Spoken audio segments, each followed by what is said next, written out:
जय हिंद दोस्तों। मालदीव्स के राष्ट्रपति मोहम्मद मोइजू जब से राष्ट्रपति बने हैं किसी न किसी वजह से विवाद बने हुए रहते हैं।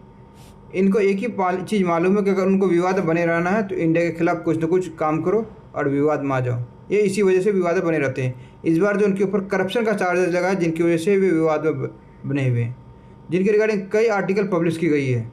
आप देख सकते हैं, Maldives president Muizzu accuse of corruption in leaked report. एक रिपोर्ट लीक हुआ, उनके आधार पर उनके ऊपर करप्शन का चार्जेस लगाया जा रहा है। कई from corruption claim to India पुली remark the many controversies of Maldives Mohammad Muizzu. मतलब एक तरह से इसको आप कंट्रोवर्सी किंग भी कह सकते हैं, क्योंकि जब से राष्ट्रपति बने कुछ न कुछ वजह से वो कंट्रोवर्सी बने रहते हैं। अब Maldives opposition parties demand president Mohammed Muizzu's impeachment over alleged corruption. Corruption का एलिगेशन लगने के बाद वहाँ की अपोजिशन पार्टी ने जब प्रेसिडेंट मोहम्मद मोइजू के खिलाफ इम्पीचमेंट लाने की बात की है। आइए हम समझते हैं पूरा मामला क्या है।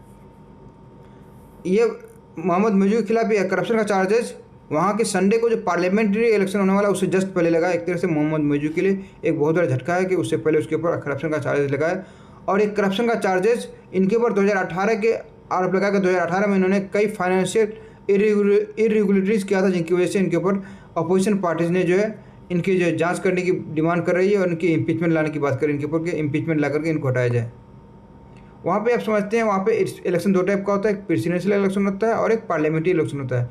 तो प्रेसिडेंशियल इलेक्शन अभी नवंबर 2023 में हुआ था, जिसमें मोइजू जीत करके आए थे। तो वहाँ पे जो इलेक्शन हुआ था, तो वहाँ पे प्रेसिडेंशियल इलेक्शन में क्या होता है कि किसी भी कैंडिडेट को कम से कम 50% वोट लेके आना है, तभी जाकर के वो राष्ट्रपति बन सकता है। तो वहाँ पर जो फर्स्ट राउंड में जो वोट हुआ था, किसी भी कैंडिडेट को 50% से ऊपर वोट नहीं है, जिसकी वजह से क्या हो गया, जिसके बाद टॉप 2 कैंडिडेट्स मोहम्मद मोइजू और इब्राहिम मोहम्मद सालेह के बीच फिर सेकंड राउंड की वोटिंग हुई, जिससे मोहम्मद मोइजू का 54% वोट है, जिसके बाद वो राष्ट्रपति बन गए।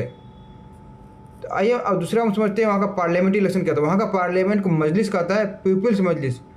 और ये जो यूनिकैमरल है, यहाँ पे जो एक ही बार होती है, यानी कि यूनिकैमरल बोले तो एक ही हाउस है वहाँ पे। जिस तरह हमारे यहाँ क्या होता है, हमारे पार्लियामेंट में 2 हाउस है, एक लोकसभा एक राज्यसभा है। तो हमारे यहाँ बाइकैमरल है, वहाँ पे यूनिकैमरल है। और टोटल 93 सीट है, जिसमें 80 सीट अभी प्रेजेंट है, बाकी 93 वैकेंट है। और 80 में से 41 जो MDP के पास है, जो opposition party Maldives democratic party, उसके पास 41 सीट है। और मोइजू की PNC पार्टी जो है, पीपल्स नेशनल कांग्रेस जो है, इनके पास सिर्फ 16 सीट है। और मोइजू की पार्टी PNC पार्टी है, पीपल्स नेशनल कांग्रेस, उनके पास सिर्फ 16 सीट है। और उन्हें PPM का सपोर्ट प्राप्त है, जिसके पास 2 MP है। और DEM डेमोक्रेटिक पार्टी, जिनके पास 13 कैंडिडेट है, ये इनका सपोर्ट प्राप्त है।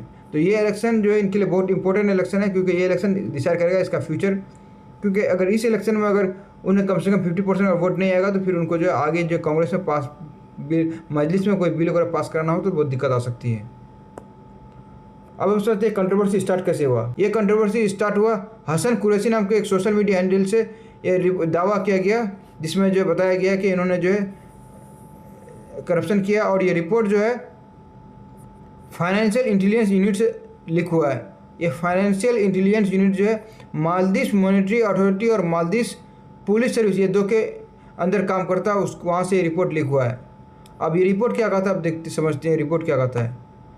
ये रिपोर्ट क्या कहता है, ये रिपोर्ट कहता है कि मोहम्मद मोइजू जो इससे पहले 2018 तक जो ये थे, मोहम्मद वहीद हसन अब्दुल्ला यामीन, इसकी सरकार में जो है minister of housing and infrastructure minister थे। उस टाइम इन्होंने जो है इनके अकाउंट पर 10 ऐसे ट्रांजेक्शन हुए जिनको जो है जिन पर रेड फ्लैग इंडिकेशन दिया गया है, जिनकी और आरोप है कि इन्होंने जो जब मंत्री था तो उस टाइम उन्होंने जो ये अपने अकाउंट में पैसे डाले जिसमें जो है गलत दिखाया गया है। तो उन्हीं की जांच हो रही है, उन्हीं का आरोप लगाया गया है। अब इनकी जांच हुई, अब देखते हैं क्या होता है। अब वहीं ये आरोप आने के बाद अपोजिशन ने क्या डिमांड किया है, अपोजिशन ने डिमांड किया है कि अपोजिशन की पार्टी मालदीवियन डेमोक्रेटिक पार्टी और पीपल्स नेशनल कांग्रेस ने जो है मोहम्मद मोइजू के खिलाफ जो है जांच करने का आरोप लगाया आया कि जांच होनी चाहिए। और वहीं वहाँ के पूर्व vice president doctor Mohammad Jameel Ahmed ने कहा है कि मोहम्मद मोइजू के खिलाफ जो है इम्पीचमेंट लाना चाहिए, क्योंकि ये सोशल मीडिया पोस्ट जो किया है इसकी अकाउंटेबिलिटी के हिसाब से उसके ऊपर इम्पीचमेंट लाना चाहिए। और साथ ही अहमद ने आरोप लगाया कि प्रेसिडेंट मोहम्मद मोइजू ने जो है रास माली डेवलपमेंट प्रोजेक्ट में एक्सेस पब्लिक फंड का यूज़ किया गया, उनका आरोप है। मोहम्मद मोइजू के खिलाफ जब ये आरोप लगे तो उन्होंने अपने सफाई में कई बयान दिए। उन्होंने कहा कि जो है उन्होंने कभी लोगों के अधिकार के साथ कंप्रोमाइज़ नहीं किया।